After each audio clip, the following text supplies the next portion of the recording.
Hello students, कैसे हो आप सब। ज्वाइन हो जाइए जल्दी से। सेशन को स्टार्ट करते हैं। आज का जो हमारा सेशन है ये बहुत ही इंटरेस्टिंग सेशन होने वाला है। आरपीएससी के एग्जाम के लिए हम डिस्कस करेंगे। इसमें आरपीएससी के फिजिकल केमिस्ट्री के क्वेश्चंस हम डिस्कस करेंगे। जल्दी से कनेक्ट होते जाइए।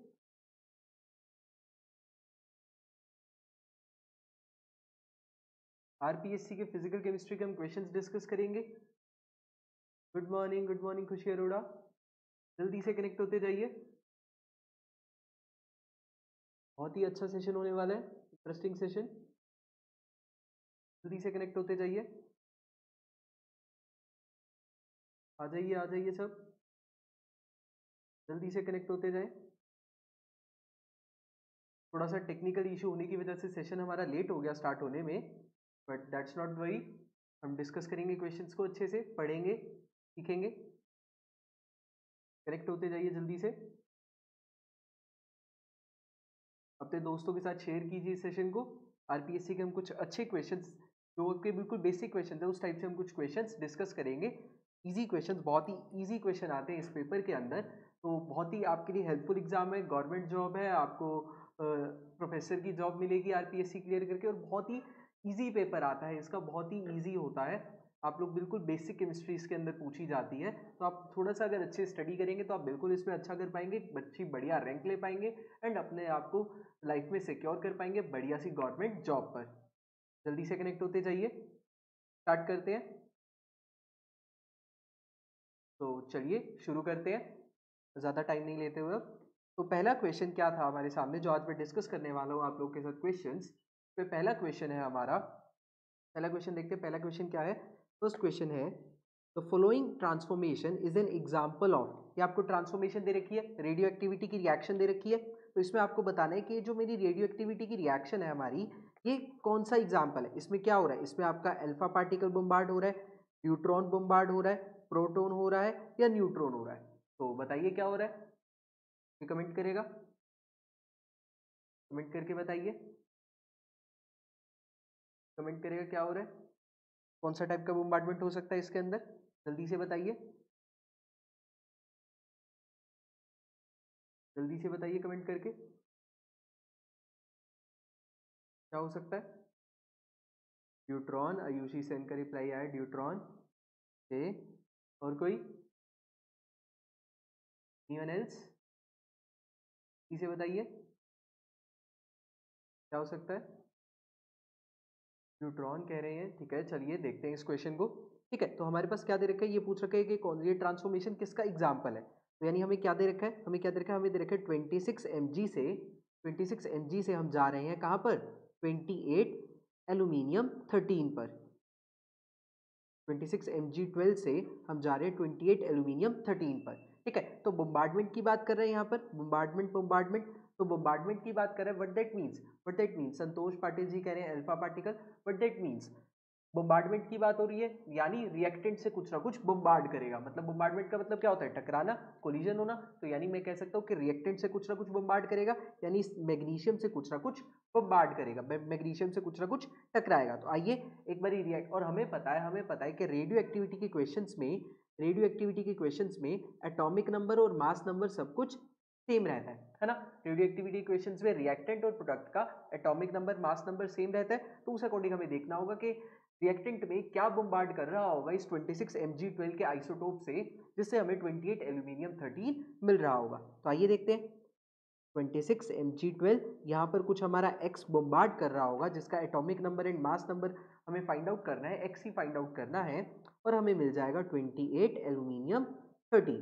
तो हमें ये बम्बार्ड क्या कर रहा होगा, इससे बम्बार्डमेंट का मतलब कुछ ना कुछ टकरा रहा होगा, यानी रिएक्टेंट से क्या टकरा रहा होगा, क्या कोलिजन हो रहा होगा, जिस वजह से मुझे ये 28 एल्यूमिनियम 13 प्रोडक्ट मिलेगा। और रेडियो एक्टिविटी में हमें पता है कि रिएक्टेंट का atomic number, mass number product के एटॉमिक नंबर, मास नंबर से मैच करता है। तो चलिए देखते हैं, यहाँ पर क्या है 12, यहाँ पर है 13। तो दोनों का एटॉमिक नंबर क्या होना चाहिए, रिएक्टेंट साइड और प्रोडक्ट साइड का सेम होना चाहिए, एक जैसा होना चाहिए।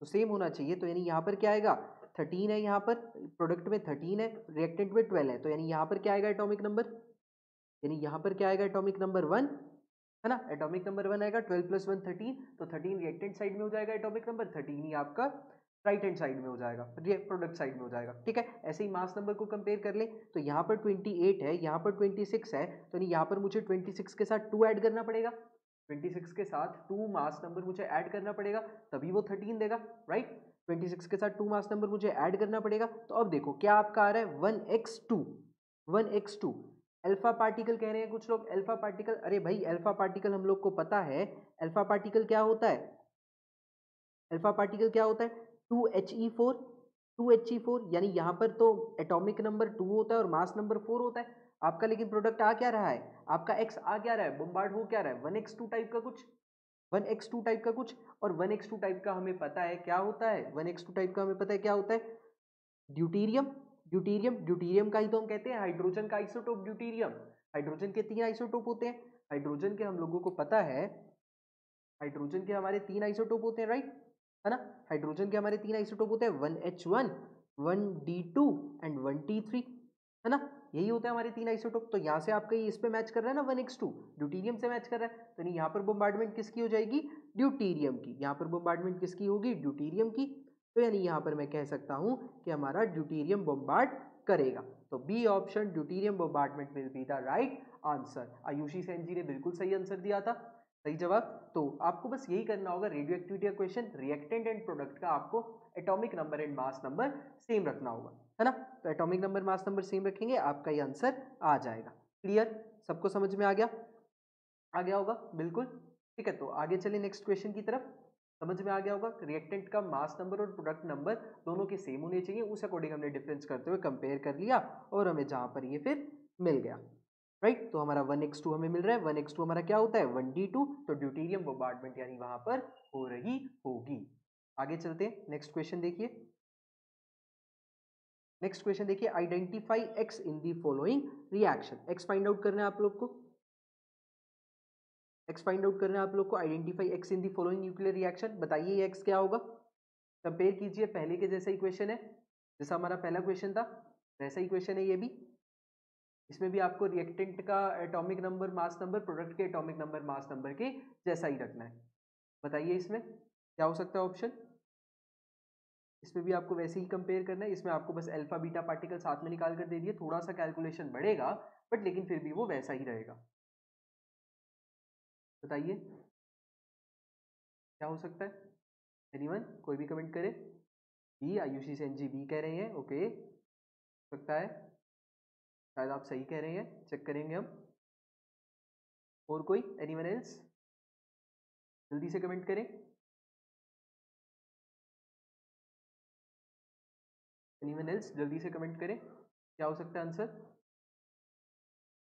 हेलो पारस सर, जल्दी से कमेंट करें क्या हो सकता है आंसर। एक्स बताना है हमें, रेडियो एक्टिविटी का क्वेश्चन, इस रिएक्शन के अंदर एक्स क्या होगा। चलिए हम देखते हैं, ठीक है। आपको क्या क्या दे रखा है, क्या दे रखा है आपको क्वेश्चन के अंदर। गुड आफ्टरनून पारस, क्या दे रखा है आपको क्वेश्चन के अंदर, देखते हैं। आपको दे रखा है एक्टीनियम 89228, ठीक है। एक्स आपका एक प्रोडक्ट बन रहा है, प्लस 5 अल्फा पार्टिकल निकल रहे हैं, प्लस 3 बीटा पार्टिकल निकल रहे हैं, ठीक है। तो हमें ये बताना है इस अकॉर्डिंग कि एक्स क्या होगा, ठीक है। तो 5 अल्फा पार्टिकल, ठीक है, इसको मैं एक बार दोबारा लिख लेता हूँ, 89228 एक्स बताना है। अल्फा पार्टिकल क्या होता है हमारा, हीलियम पार्टिकल, तो 5 हीलियम पार्टिकल, हीलियम पार्टिकल 5 निकल रहे हैं, और हीलियम पार्टिकल हमें पता है, हीलियम पार्टिकल का atomic number 2 and mass number क्या होता है 4, तो यानी हमारे 5 तो ये हीलियम पार्टिकल निकल रहे हैं, प्लस में 3 हमारे निकल रहे हैं बीटा पार्टिकल, और बीटा पार्टिकल का हमें पता है कि एटॉमिक नंबर कितना होता है -1 एंड मास नंबर कितना होता है 0। बीटा पार्टिकल का एटॉमिक नंबर कितना होता है -1, मास नंबर 0। तो अब आपको इस तरीके से वही काम करना है, रिएक्टेंट एंड प्रोडक्ट का atomic number mass number compare करना है एक दूसरे के साथ, मास नंबर कंपेयर करना है, और उस अकॉर्डिंग वो दोनों सेम होने चाहिए, उस अकॉर्डिंग आपको एक्स बताना है, ठीक है। तो यहाँ पर अगर मैं एटॉमिक नंबर कंपेयर करूँ, एटॉमिक नंबर अगर हम कंपेयर करें तो यहाँ पर क्या है 89, 89 ये किसके इक्वल होना चाहिए एटॉमिक नंबर के लिए, इसका एटॉमिक नंबर मान लो मैं ए मान लेता हूँ और इसका मास नंबर बी मान लेता हूँ, ठीक है, अभी हम एटॉमिक नंबर कंपेयर कर रहे हैं। सबसे पहले आपको एटॉमिक नंबर कंपेयर करना होगा, देन आप मास नंबर कंपेयर करेंगे। दोनों इक्वल होने चाहिए, उस अकॉर्डिंग हमारा ए और बी फाइंड आउट हो जाएगा। तो कर लेते हैं। ठीक है, तो यहाँ पर इसका एटॉमिक नंबर मैं मान लेता हूँ ए, प्लस में हमारे क्या निकल रहे हैं 5 अल्फा पार्टिकल्स, 5 हीलियम पार्टिकल्स। तो एक हीलियम पार्टिकल का एटॉमिक नंबर 2, तो 5 का कितना हो जाएगा 5 2 10, तो 10 यहाँ पर आ गया। प्लस में इसका बीटा पार्टिकल का एटॉमिक नंबर क्या होता है -1, तो 3 इंटू -1 -3, तो ये क्या हो जाएगा 89 इज इक्वल्स टू ए, 10 - 3 7, 10 - 3 7 यानी a + 7 हो जाएगा। तो यहाँ से a की वैल्यू क्या आ जाएगी 89 - 7 यानी 82। तो एटॉमिक नंबर हमारा क्या आ जाएगा x का, एटॉमिक नंबर क्या आ जाएगा x का एटॉमिक नंबर कितना आ जाएगा 82। तो 82 देखो एटॉमिक नंबर किसमें, इधर है, इधर है, इधर 83 है। तो सी और डी ऑप्शन तो आपके बिल्कुल नहीं हो सकते, सी और डी ऑप्शन नहीं हो सकते। ए या बी में से आंसर होगा। अब देख लेते हैं ए या बी में से क्या आंसर है। एटॉमिक नंबर हमने कंपेयर कर लिया, अब कंपेयर कर लेते हैं इनका मास नंबर। तो चलो मास नंबर देखते हैं। यहाँ पर मास नंबर कितना है 228, यहाँ इसका बी मानेंगे, इधर इनका भी लिख लेते हैं साथ में। ठीक है, तो अब मास नंबर कंपेयर करते हैं, रिएक्टेंट एंड प्रोडक्ट्स का मास नंबर कंपेयर करते हैं। कैसे होगा वो, इधर क्या है 228, इधर इसका x का मास नंबर b, प्लस में 5 हीलियम एटम्स दे रखे थे, 5 अल्फा पार्टिकल्स। एक अल्फा पार्टिकल का हीलियम एटम का मास नंबर कितना होता है 4, तो 5 का कितना हो जाएगा 5 इंटू 4 यानी 20, प्लस में 3 इंटू 0, 3 इंटू 0 तो 0 हो जाएगा, ये तो 0 हो जाएगा। तो यहाँ से आपका b कितना आ जाएगा 228 माइनस 20, तो ये कितना हो जाएगा 208, यानी मास नंबर इसका कितना हो जाएगा, यानी मास नंबर x का कितना हो जाएगा 208। तो 208 82 वाला कौन सा मिल रहा है हमें, बी ऑप्शन। 208 82 वाला कौन सा मिल रहा है हमें, बी ऑप्शन। तो B option will be the right answer. Ayushi Sen ji ने बिल्कुल सही बताया, बी ऑप्शन हमारा राइट आंसर होगा। क्लियर, समझ में आ गया होगा सबको। तो बी ऑप्शन इस तरीके से आंसर हो जाएगा इसका। कुछ नहीं करना था, पहले जैसा इक्वेशन था, atomic number mass number compare करने थे। रिएक्टेंट एंड प्रोडक्ट में दोनों साइड में atomic number and mass number same होने चाहिए, उनका एडिशन करेंगे सेम आना चाहिए। तो बी आंसर आ रहा है, बिल्कुल खुशी अरोड़ा, सही जवाब बी आंसर होगा। समझ में आ गया सबको। चलते हैं, चलिए नेक्स्ट क्वेश्चन की तरफ चलते हैं, नेक्स्ट देखते हैं। ऐसी इंटरेस्टिंग क्वेश्चन आपके पेपर में आते हैं, सिंपल क्वेश्चंस आते हैं, आपको जस्ट थोड़ा सा कॉन्सेप्ट पता हो, आप आराम से बहुत अच्छा एग्जाम के अंदर परफॉर्म कर कर आ सकते हैं। बहुत ही कंपैरेटिवली मैं कहूँगा तो बहुत ही तरीके का इजीली पेपर आता है, आप इजीली अच्छी सी बढ़िया गुड रैंक सिक्योर कर सकते हैं। अब ये बता दीजिए, सिंपल सा क्वेश्चन है, बहुत ही सिंपल क्वेश्चन है। SI unit of radio activity is, क्या होती है, जल्दी से कमेंट करें। रेडियो एक्टिविटी की एसआई यूनिट क्या होती है, जल्दी से कमेंट कर कर बताइए। बहुत ही सिंपल, बहुत ही सिंपल क्वेश्चन, बहुत ही सिंपल क्वेश्चन, जल्दी से कमेंट कर कर बताएं। आयुषी सेन जी डी कह रही हैं, इंटीग्रेशन पर मिनट। और कोई, एनीवन एल्स? प्रिंसिक फायर जी कह रहे हैं बी, ओके। और भी कोई ऑप्शन आएगा? रेडियो एक्टिविटी की एसआई यूनिट, रेडियो एक्टिविटी की एसआई यूनिट, पढ़िए, को टॉपिक आपके अच्छे होने चाहिए। सीएसआईआर नेट का एग्जाम अभी आप देकर आए हैं। ओ यस, इट्स डीपीएस, वो डीपीएस होता है, इट्स देयर डिसइंटीग्रेशन पर मिनट। जल्दी से और कोई? खुशी अरोड़ा जी ए कह रही हैं, ए आ चुका है, बी आ चुका है, डी ऑप्शन भी आ चुका है, बचा क्या सी? कोई सी भी कह दो फिर, नो प्रॉब्लम, हम आपके सारे डाउट्स क्लियर करेंगे। आप रॉन्ग होंगे तो कोई बात नहीं, गलती करके ही इंसान सीखता है। तो चलिए देख लेते हैं। ठीक है, आपको याद होना चाहिए सिंपल, आपको अगर आप रेडियो एक्टिविटी कॉन्सेप्ट्स अच्छे से पढ़ेंगे तो आप कर पाएंगे। SI unit of radio activity क्या होती है? SI unit of radio activity होती है आपकी बैक्वेरल। यूनिट ऑफ रेडियो एक्टिविटी होती है बैक्वेरल, बी क्यू। कॉमन यूनिट होती है क्यूरी, क्यूरी आपकी होती है इसकी कॉमन यूनिट जो हम जनरली यूज करते हैं। Common unit, it is the common unit. So सही ऑप्शन है आपका ए, बैक्वेरल। एसआई यूनिट होती है रेडियो एक्टिविटी की बैक्वेरल, तो सही आंसर आपका आ जाएगा ये बैक्वेरल। ठीक है, तो वैसे भी हमें पता है क्यूरी में वो 3.7 इंटू 10⁻10 डिसइंटीग्रेशन पर सेकंड कहते हैं, यहाँ पर मिनट दिया गया था जो कि गलत है। ठीक है, तो एसआई यूनिट होती है रेडियो एक्टिविटी की बैक्वेरल। जस्ट आपको कॉन्सेप्ट्स अच्छे से पढ़ने हैं, आपको अपनी तैयारी थोड़ी सी अच्छे से कॉन्सेप्ट्स पढ़िए, सारी चीज़ें पढ़िए, आप बिल्कुल बहुत ही अच्छा कर पाएंगे, ऐसी कोई दिक्कत नहीं है। इजी क्वेश्चन था ये, सही था। चलिए नेक्स्ट देखते हैं। ये बता दीजिए, बहुत ही अच्छा क्वेश्चन है, बढ़िया क्वेश्चन है। क्या कह रहे हैं, पढ़िए इसको। If a mass of proton is PaMu and mass of a neutron is NaMu, ठीक है। प्रोटोन का मास दे रखा है P एंड न्यूट्रॉन का मास दे रखा है N एंड न्यूक्लियस का मास दे रखा है capital NaMu, then binding energy of the nucleus is EaMu into 931.5 mega electron volt. Here E is, ये E बताना है आपको, ये E बताना है आपको। क्या होगा, where where the Z is atomic number and A is mass number.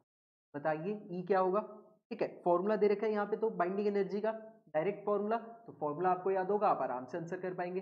बताइए क्या होता है बाइंडिंग एनर्जी का फॉर्मूला, क्या होता है बाइंडिंग एनर्जी का फॉर्मूला। हिंट दूं अगर मैं, तो बाइंडिंग एनर्जी हमारी क्या होती है, mass defect change in mass into में 931.5 मेगा इलेक्ट्रॉन वोल्ट। तो ये तो हमें डायरेक्ट मिल ही रहा है, हमें ये ई बताना है, चेंज इन मास। तो चेंज इन मास कौन सा होता है, ABCD 4 ऑप्शन है आप सबके सामने, बताइए कौन सा हो सकता है। ABCD 4 ऑप्शन है आप सबके सामने, क्या हो सकता है बाइंडिंग एनर्जी में। फॉर्मूला क्या आता है, बाइंडिंग एनर्जी का फॉर्मूला क्या होता है, डेल्टा M इंटू में 931.5 मेगा इलेक्ट्रॉन वोल्ट, राइट। तो डेल्टा एम बताना है आपको, this delta M is E here, this delta M is E here. तो ई आपको बताना है, डेल्टा एम आपको बताना है, क्या होगा। करिए, कमेंट करिए, एनीवन, कोई भी कमेंट करिए, कमेंट करिए, क्या हो सकता है, जल्दी से कमेंट करिए, क्या हो सकता है, कौन सा ऑप्शन होगा, एनीवन।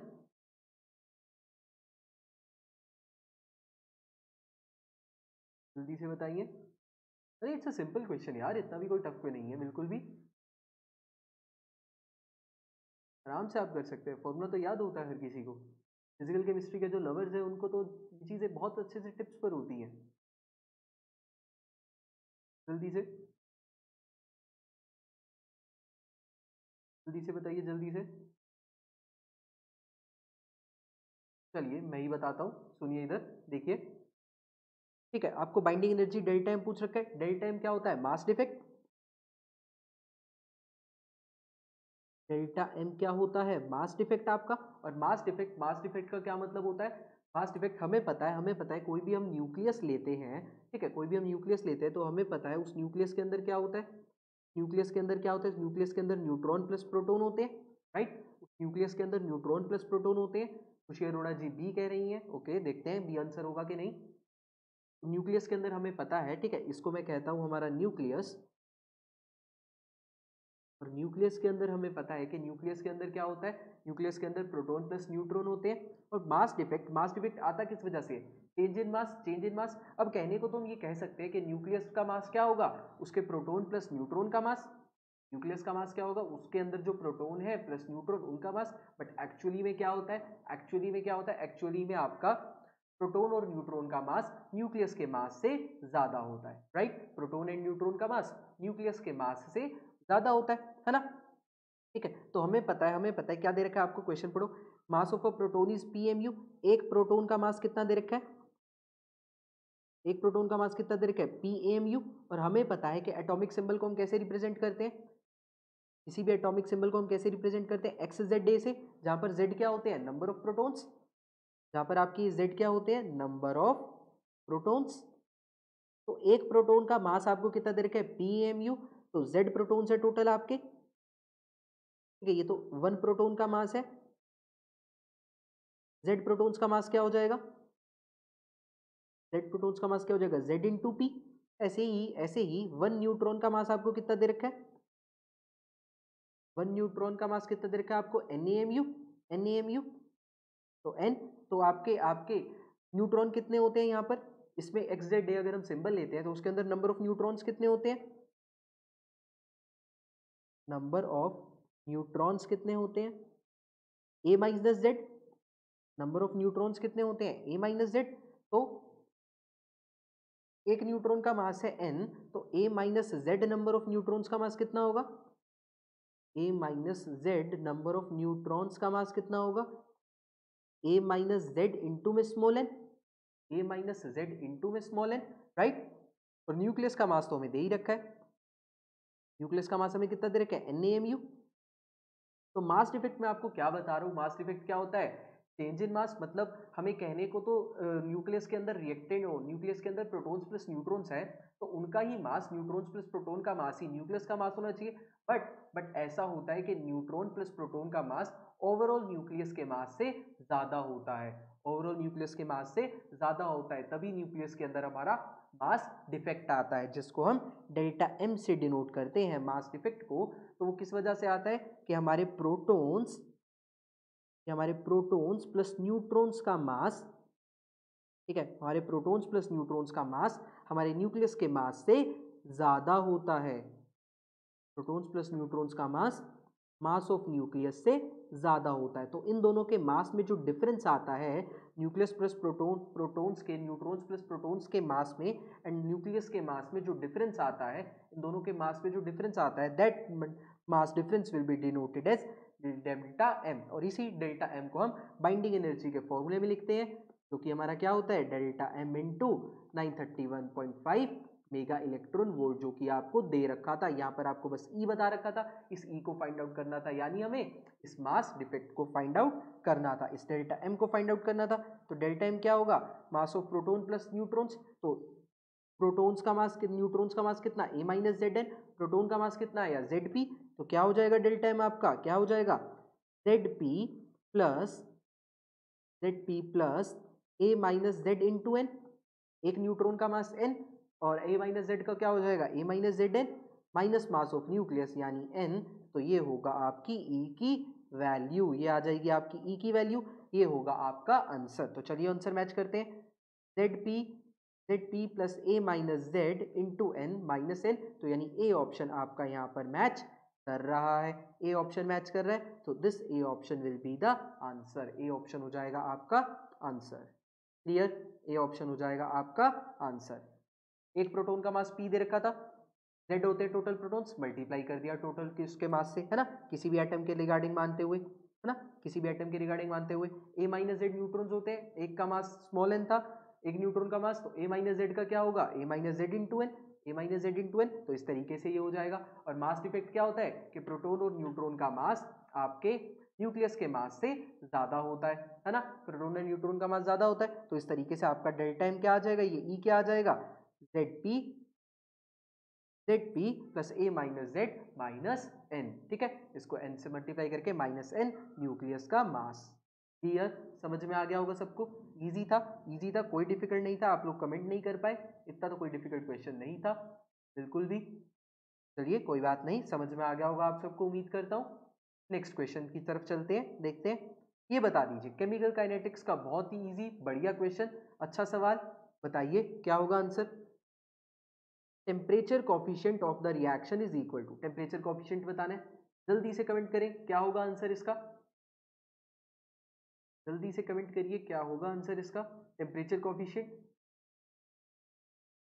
क्या होगा, जल्दी से कमेंट करके बताइए टेम्परेचर कॉफिशिएंट क्या होगा। टेम्परेचर कॉफिशिएंट, यूसी सेन जी बी कह रही है, ओके। ये 35/25, एक ऑप्शन हमारे पास ये आया है,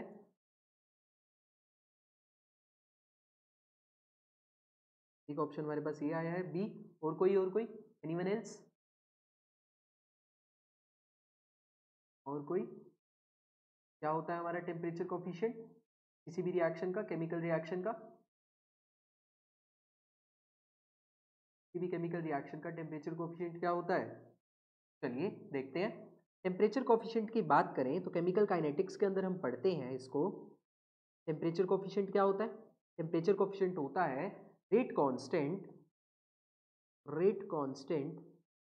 eight T+10 degree Celsius, T+10 degree Celsius, इसको मैं यहाँ लिखता हूँ, T+10 degree Celsius divided by rate constant at T degree Celsius. Simple था ये, इस तरीके से सिंपल कि ऊपर जो आपका रेट कांस्टेंट होगा वो 10 डिग्री हायर टेम्परेचर पर होगा। तो इसको मैं ऐसे लिख सकता हूँ के टी प्लस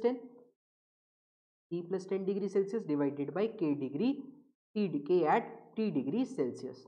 तो ऊपर यानी जो आपका रेट कांस्टेंट होगा, ऊपर आपका जो रेट कांस्टेंट होगा वो T प्लस 10 डिग्री सेल्सियस होगा। ओके, ऊपर आपका जो रेट कांस्टेंट होगा वो T प्लस 10 डिग्री सेल्सियस होगा। सब्सट्रैक्ट एटॉमिक मास नहीं करेंगे। ओके, देख लेंगे, कोई बात नहीं, जो भी ऑप्शन हो सकता है, कोई बात नहीं, देख लेंगे कोई नहीं। ठीक है, इसको देखते हैं। अभी हमारा ये क्वेश्चन चल रहा है डिस्कस। तो ऊपर आपका रेट कांस्टेंट क्या होना चाहिए? T प्लस 10 डिग्री सेल्सियस वाला, T प्लस 10 वाला, है ना? तो T प्लस 10 डिग्री सेल्सियस वाला ऊपर आएगा और नीचे आपका T डिग्री वाला आएगा, यानी ऊपर 10 डिग्री हायर वाला होना चाहिए। तो ऊपर 10 डिग्री हायर वाला कौन सा मिल रहा है? Option B clearly K35 by K25। तो यानी बी ऑप्शन आपका हो जाएगा answer. B option simply answer. Ayushi Sen ji ने बिल्कुल सही बताया, बी ऑप्शन हो जाएगा आपका आंसर। क्लियर है? इस तरीके से इसका आंसर हो जाएगा बी ऑप्शन। कुछ नहीं था, रेट कांस्टेंट एट क्या होता है? 10 डिग्री हायर पर T plus 10 at divided by rate constant at T degree Celsius. Clear? आगे चले नेक्स्ट क्वेश्चन की तरफ। चलिए देखते हैं।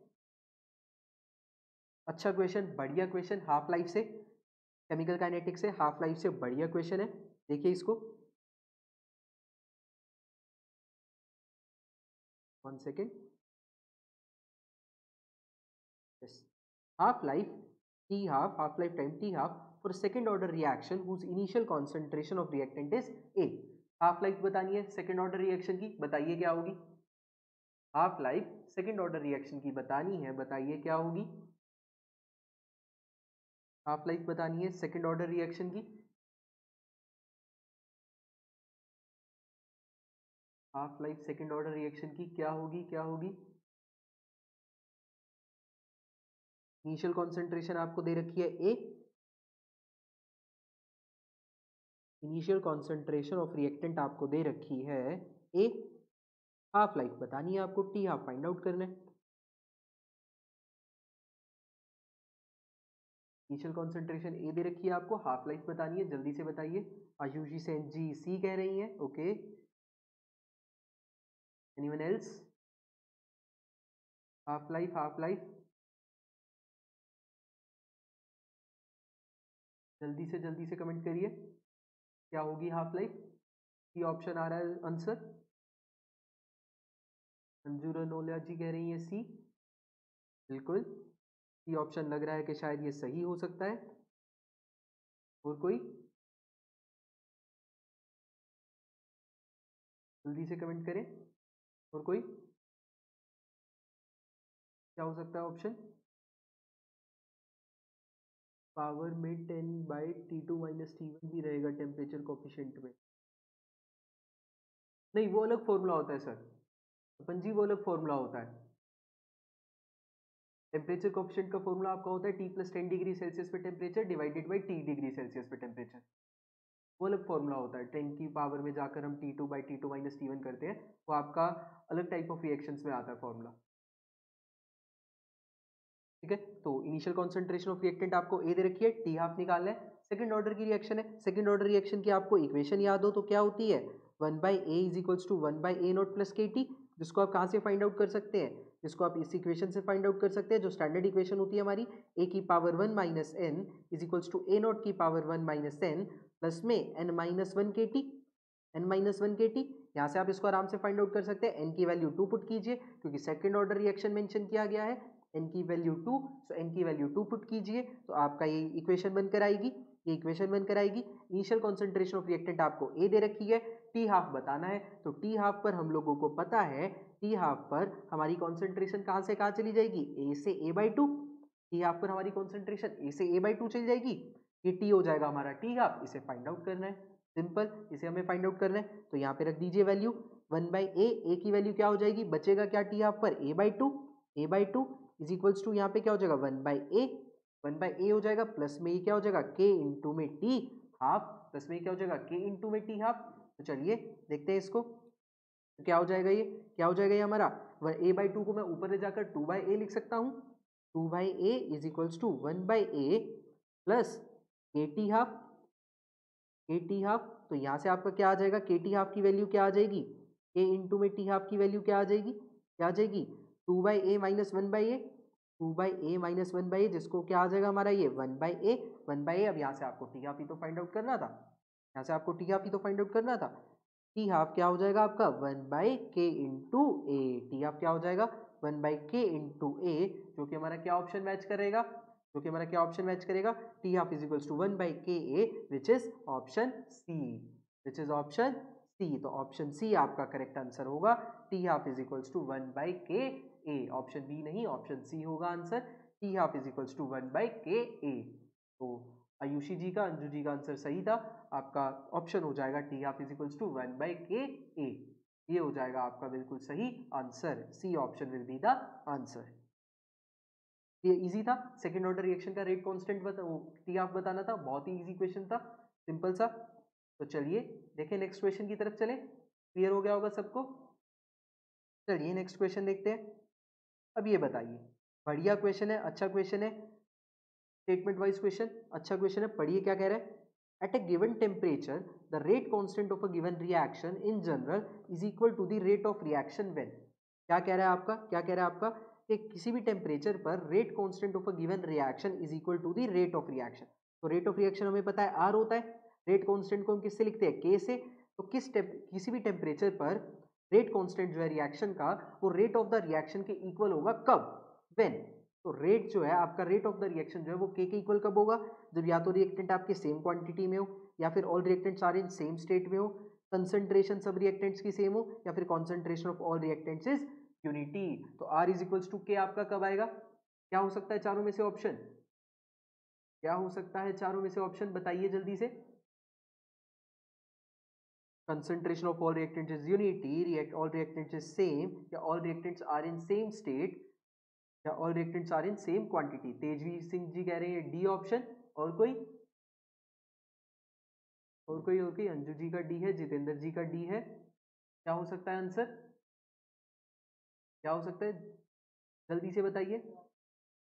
प्रमीला जी का भी डी आया है आंसर, सब लोग डी कह रहे हैं, तो यानी आप लोगों ने काइनेटिक्स को अच्छे से पढ़ रखा है, समझ रखा है, बहुत बढ़िया, सही है। क्योंकि R इज इक्वल्स टू के हमें पता है, हमें पता है कि हम कोई भी रेट ऑफ रिएक्शन जब लिखते हैं तो हम क्या लिखते हैं उसको, K into rate constant into concentration की पावर n, जो कि n हमारा क्या होता है, order of the reaction, n क्या होता है हमारा, ऑर्डर ऑफ द रिएक्शन।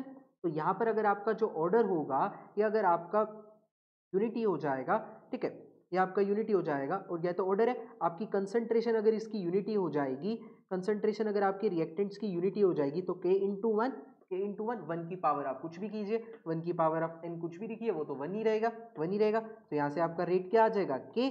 तो यानी आपका रेट ऑफ रिएक्शन जो है वो रेट कांस्टेंट के इक्वल कब होगा, कब होगा, जब सब कंसंट्रेशन की यूनिट, रिएक्टेंट्स की कंसंट्रेशन क्या होनी चाहिए, यूनिटी। जब आपके सारे रिएक्टेंट्स की कंसंट्रेशन यूनिटी होगी, तो यानी D option will be the right answer, D option क्या होगा, करेक्ट आंसर होगा।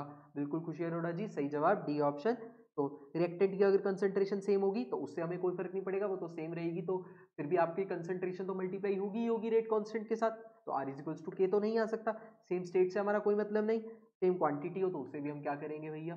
तो आपके रिएक्टेंट्स की कंसंट्रेशन क्या होनी चाहिए, यूनिटी, यूनिटी होगी कंसंट्रेशन, तो आपका rate of the reaction rate constant के इक्वल आएगा। क्लियर, समझ में आ गया होगा, इजी क्वेश्चन था, बहुत ही इजी क्वेश्चन था। नेक्स्ट क्वेश्चन की तरफ चलते हैं, चलिए देखिए next question,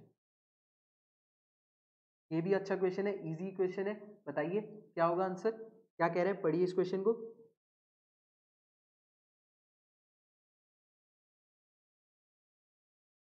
unit for the rate constant of a zero order reaction, rate zero order reaction के रेट कांस्टेंट की यूनिट बतानी है, जल्दी से बताइए क्या होगा आंसर।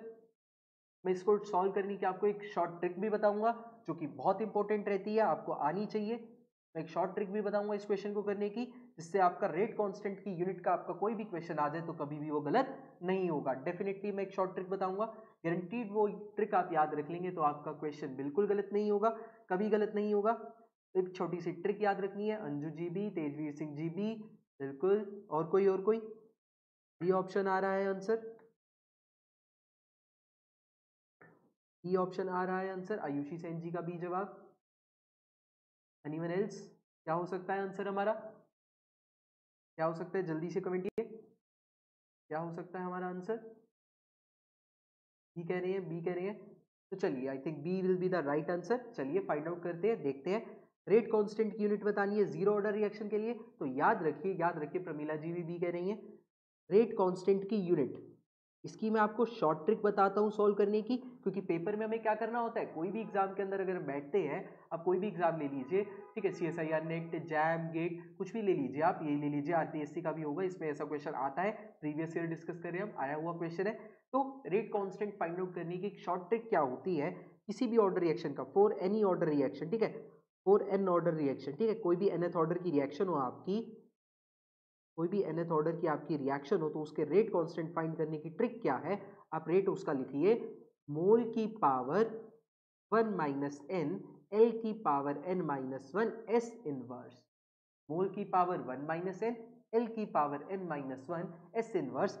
ये आप याद कर लीजिएगा, ये आप याद कर लीजिएगा, this is the important formula which is used for find out the rate constant for the any nth order reaction, ठीक है। तो ये आपको फॉर्मूला याद रखना है, मोल की पावर 1 माइनस एन एल की power n minus 1 s inverse, ये आप फॉर्मूला याद रखिए।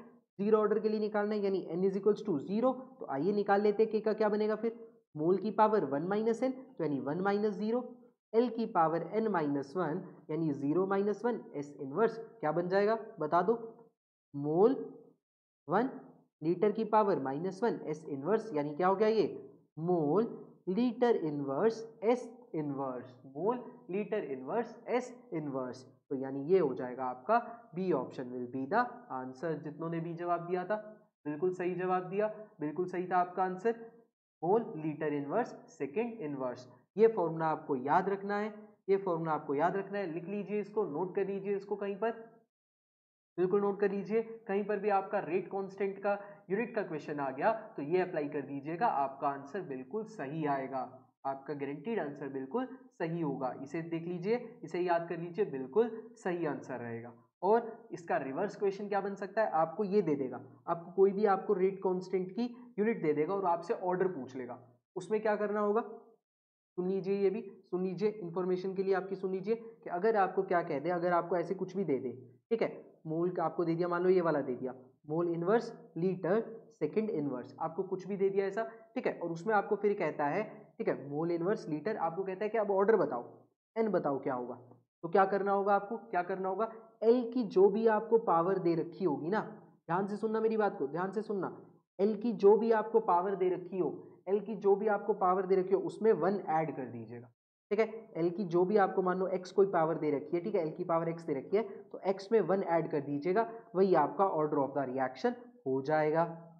समझ में आ रही है बात? अगर आपको रेट कांस्टेंट की यूनिट्स दे देता है, ठीक है, रेट कांस्टेंट की यूनिट्स दे देता है और आपसे ऑर्डर ऑफ द रिएक्शन पूछ लेता है, ऑर्डर ऑफ द रिएक्शन पूछ लेता है, तो आपको क्या करना होगा, जो आपको एक्स की वैल्यू दे रखी होगी, जो आपको लीटर की एल की ऑर्डर में एल की वैल्यू दे रखी होगी, एल की पावर दे रखी होगी, उसमें 1 ऐड कर दीजिए, एल की पावर में 1 ऐड कर दीजिए, आपका ऑर्डर ऑफ द रिएक्शन आ जाएगा, तो बी ऑप्शन हो जाएगा इस तरीके से यहाँ पे तो आपका आंसर। और यहाँ पर क्या है, एल की power 1 1, so this is for the second order reaction, तो 1 में 1 ऐड कर देंगे, 1 में 1 ऐड कर देंगे तो n की वैल्यू क्या हो जाएगी, 1 + 1 2, तो ये कौन सी ऑर्डर रिएक्शन का रेट कांस्टेंट है, सेकेंड ऑर्डर रिएक्शन का। यहाँ पर क्या है, एल की पावर -1 -1 में 1 ऐड कर दीजिए, तो क्या हो जाएगा, -1 + 1 0, तो यानी ये रेट कांस्टेंट हमारा किसकी यूनिट है, जीरो ऑर्डर रिएक्शन के रेट कांस्टेंट की यूनिट दी गई है, ठीक है। तो इस तरीके से हमें अगर ऑर्डर दे रखा हो तो हम यूनिट फाइंड आउट कर सकते हैं क्या होगी, और यूनिट्स दे रखी हो रेट कांस्टेंट की तो उससे हम ऑर्डर भी फाइंड आउट कर सकते हैं। क्लियर, समझ में आ गया होगा, कोई दिक्कत नहीं होगी किसी को। चलिए नेक्स्ट क्वेश्चन देखते हैं। नेक्स्ट क्वेश्चन देखिए, ये भी काइनेटिक्स से क्वेश्चन है। इस सेशन के अंदर मैं आपको रेडियो एक्टिविटी और काइनेटिक्स के क्वेश्चन लेकर आया था, वही हम डिस्कस करेंगे आज के इस सेशन के अंदर। इस क्वेश्चन को पढ़िए, zero order reaction means, zero order reaction क्या होती है, पढ़िए ऑप्शन, स्टेटमेंट वाला क्वेश्चन, क्या होती है हमारी जीरो ऑर्डर रिएक्शन, पढ़िए। The reactants become zero at the end of the reaction, क्या रिएक्टेंट जीरो हो जाता है एंड ऑफ द रिएक्शन में, the molecularity of the reaction is 1, the rate of reaction is proportional to 0 power of the concentration of reactant और rate constant is 1। क्या होती है zero order reaction, बताइए। बढ़िया क्वेश्चन है, बढ़िया सवाल है, डाउट आ सकता है आपको इसमें, क्या हो सकता है आंसर, जल्दी से कमेंट करें। अंजू रोहिला जी सी कह रही हैं, प्रमीला जी सी कह रही हैं। The rate of the reaction is proportional to the zero power of the concentration of reactant। Tejveer Singh ji सी कह रहे हैं, फेंसिक फायर जी का जवाब आया है, फ्रेनेटिक फायर जी का सी। और कोई, चलिए सब लोग सी जवाब दे रहे हैं, देख लेते हैं। तो zero order reaction, zero order reaction हम लोगों को अच्छे से पता है। जीरो ऑर्डर रिएक्शन यानी उसका तो रेट कांस्टेंट हमें ऑलरेडी पता है कि रेट कांस्टेंट में क्या होता है, आर इज इक्वल्स टू के होता है। ऐसा ही हमने एक क्वेश्चन ऊपर भी देखा, आयुषी सेन जी का सी जवाब, उसी ऐसे ही हमने ऊपर भी देखा, राइट, ऊपर भी देखा हमने। तो हमें पता है कि rate of the reaction rate constant के इक्वल होता है, इक्वल होता है, तो यानी वहीं पर हमने देखा भी था कि वो ए की पावर जो कंसंट्रेशन की पावर क्या होती है, जीरो, कंसंट्रेशन की पावर क्या होती है। तो यहाँ पर आपको ऑप्शन सीधा मिल रहा है कि जो रेट ऑफ द रिएक्शन होगा वो प्रोपोर्शनल होगा zero power of the concentration of reactant, zero power of the concentration of reactant. तो यही होती है हमारी जीरो ऑर्डर रिएक्शन की रेट इक्वेशन, ठीक है, rate equation for zero order reaction. ये होती है हमारी rate equation for zero order reaction, ये होती है हमारी जीरो ऑर्डर रिएक्शन की रेट इक्वेशन। क्लियर है, क्लियर है। तो ये होती है हमारी, तो बाकी ऑप्शंस आपको वैसे भी क्या मिलेंगे, मोलिकुलरिटी का 1 का होने का मतलब कोई मतलब नहीं, मोलिकुलरिटी 1 हो उससे ऑर्डर का रिलेशन होता है, तो कोई ऐसी बात नहीं। और वैसे भी हमें बता नहीं रखा कि एलिमेंट्री रिएक्शन है या क्या है, क्योंकि एलिमेंट्री रिएक्शन में हमारी मोलिकुलरिटी ऑर्डर के इक्वल होती है। Rate of the reaction is proportional to zero power, ये तो हमें मिल ही रहा है, तो ये ऑप्शन तो हमारा करेक्ट है। आपको सी ऑप्शन टिक कर कर आना था। रेट कांस्टेंट 1 हो, जीरो ऑर्डर से उसका कोई मतलब नहीं, रेट कांस्टेंट कितना भी हो, the reactant becomes zero at the end of reaction. तो एक बात मैं ये बता दूं कि हमारी एक जीरो ऑर्डर रिएक्शन ही ऐसी होती है जो कि हमारी कंप्लीट होती है, कंप्लीट होती है। तो जीरो ऑर्डर रिएक्शन की एक और प्रॉपर्टी होती है कि हाँ ये कह सकते हैं हम कि उनकी जो रिएक्टेंट जो है वो हमारे रिएक्टेंट की कंसंट्रेशन जो है वो जीरो हो जाएगी eight the end of reaction, क्योंकि ये हमारी रिएक्शन कंप्लीट होती है, जीरो ऑर्डर रिएक्शन कंप्लीट होती है। बाकी कोई भी आपकी first second order third order reaction completion की तरफ नहीं जाती, जीरो ऑर्डर रिएक्शन कंप्लीशन में जाती है, जीरो ऑर्डर रिएक्शन कंप्लीट होती है। लेकिन प्रॉपर आंसर यहाँ पर आपको एक सिंगल टिक करना था, तो ऑप्शन मैं भी आपको यही कहूंगा कि सी टिक करके आइएगा। वैसे ये भी हमारी जीरो ऑर्डर रिएक्शन की प्रॉपर्टी होती है, नॉलेज के लिए बता रहा हूँ, नॉलेज के लिए कि ये भी हमारी क्या होती है, जीरो ऑर्डर रिएक्शन की प्रॉपर्टी होती है कि रिएक्टेंट्स की concentration eight the end of reaction will become zero. But लेकिन यहाँ पर करेक्ट आंसर आपका सी ही आएगा, अप्रोप्रिएट आंसर आपका सी ही होगा। सही है, समझ में आ गया सबको, सही जवाब दिया था आप सबने। तो नेक्स्ट क्वेश्चन देखते हैं, which is the last question of our this session. Last question होगा ये हमारे सेशन का, इसको देखते हैं। तो देखिए इसको, पढ़िए इसको क्या कह रहे हैं, पढ़िए इसको क्या कह रहे हैं, लास्ट क्वेश्चन होगा ये हमारे सेशन का, पढ़िए इसको क्या कह रहे हैं। What is incorrect from the point of view of collision theory of chemical reaction. Incorrect बात बतानी है कोलिजन थ्योरी के पॉइंट ऑफ व्यू से, कोलिजन थ्योरी के पॉइंट ऑफ व्यू से हमारी इनकरेक्ट स्टेटमेंट क्या है। It is based on kinetic theory of gases, okay, it assumes that the reactant molecules are hard spheres and reactions occurs due to their collisions, okay, all collisions of reacting molecules results into products। सारे के सारे collision होंगे जो product में convert हो जाएंगे, result दे देंगे। बताइए, increase in temperature increase the rate of reaction. Incorrect बताना है इन चारों स्टेटमेंट्स में से कोलिजन थ्योरी के रिस्पेक्ट में इनकरेक्ट स्टेटमेंट क्या है। फ्रेडरिक फायर जी का जवाब आ चुका है सी, और कोई, और कोई क्या ऑप्शन हो सकता है, आयुषी सेन जी का सी जवाब है, एनीवन एल्स, और बताइए कमेंट कीजिए क्या हो सकता है हमारा आंसर। इनकरेक्ट स्टेटमेंट बतानी है कोलिजन थ्योरी के रिस्पेक्ट में, तेजवीर सिंह जी का भी सी जवाब। तो आप लोगों को केमिकल काइनेटिक्स पढ़ रखी है, मानता हूं, चलो मैं इस बात को, बिल्कुल सही जवाब दे रहे हैं आप लोग। सी ऑप्शन आपका करेक्ट आंसर होगा, इसमें करेक्ट आंसर होगा। कैसे कहते हैं, इनकरेक्ट बात बतानी थी, गलत बतानी थी, पहले तो आपको पेपर में पढ़ना ही यही है, आपसे करेक्ट पूछा गया है या इनकरेक्ट, यही आपको ध्यान रखना है। हमसे बहुत बार पेपर के अंदर यही गलती हो जाती है, हमें पता ही नहीं लगता कि हमसे इनकरेक्ट पूछा गया, हम पढ़ते तो हैं उसको इनकरेक्ट, बट लेकिन वो हमें ध्यान में रह जाता है कि करेक्ट पूछा गया था। और करेक्ट आप यहाँ देखेंगे तो आपको ये तीनों ऑप्शन करेक्ट मिलेंगे, ए बी सी, तीनों के तीनों ऑप्शन करेक्ट मिलेंगे और आपका जो सी ऑप्शन जो है वो आपका इनकरेक्ट है, वही आपको टिक कर कर आना था। अब यही आपसे क्या कर सकता है वो पेपर में, आपके जैम के पेपर में या फिर आपके गेट केमिस्ट्री के पेपर में, जिसमें हम एमएसक्यू भी आने वाले हैं, एमएसक्यू आएंगे गेट के एग्जाम में, ठीक है।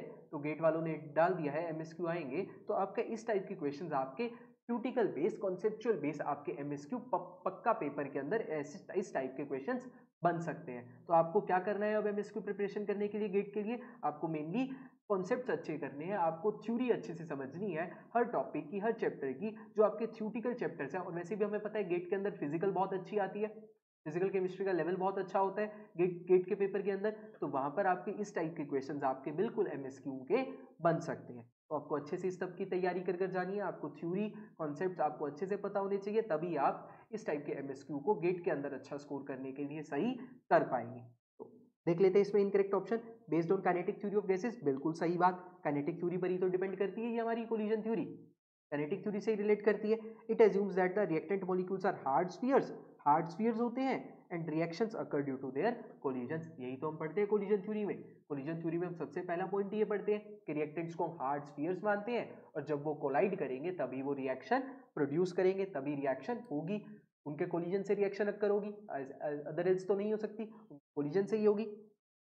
All collisions of reacting molecules results into products, ये सारे के सारे कोलिजन्स रिएक्टिंग मॉलिक्यूल्स के प्रोडक्ट्स देते हैं? नहीं, कुछ कोलिजन्स आपके इनइफेक्टिव होते हैं, कुछ कोलिजन्स आपके इफेक्टिव होते हैं। जो आपके इफेक्टिव कोलिजन्स होते हैं वही आपके प्रोडक्ट में कन्वर्ट होंगे। जिन कोलिजन्स के बीच में, रिएक्टिंग मॉलिक्यूल्स के बीच में जो कोलाइड करने जा रहे हैं, उनके बीच में अगर अच्छी एनर्जी नहीं होगी, उनके पास सफिशिएंट एनर्जी नहीं होगी कि वो कोलाइड कर कर प्रोडक्ट दे पाए, तो वो प्रोडक्ट में नहीं जाएंगे, इनइफेक्टिव कोलिजन हो जाएगा। तो ये बात बिल्कुल गलत है कि सारे के सारे कोलिजन्स रिएक्टिंग मॉलिक्यूल्स के प्रोडक्ट में कन्वर्ट हो जाए, नहीं। तो ये आपका इनकरेक्ट ऑप्शन है, यानी C will be the right answer.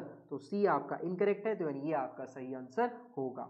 Increase in temperature increases the rate of reaction, Arrhenius equation में हम पढ़ते हैं, है ना, कि इंक्रीज टेम्परेचर अगर करेंगे तो रेट ऑफ द रिएक्शन को इंक्रीज करेगा, है ना। तो वैसे भी आप रिएक्टेंट्स का टेम्परेचर बढ़ा दोगे तो उनकी एनर्जी बढ़ेगी तो कोलिजन इफेक्टिव हो जाएगा तो रेट ऑफ द रिएक्शन अपने आप बढ़ जाएगा। तो ये भी सही जवाब था आपका, करेक्ट ऑप्शन था। तो C will be the incorrect option, तो सी आंसर होगा हमारा, सी हमारा आंसर हो जाएगा क्योंकि ये हमारा इनकरेक्ट ऑप्शन है।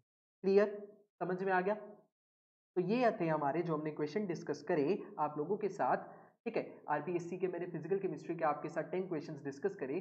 तो ये था हमारा आज का सेशन जिसमें हमने 10 क्वेश्चंस डिस्कस करे।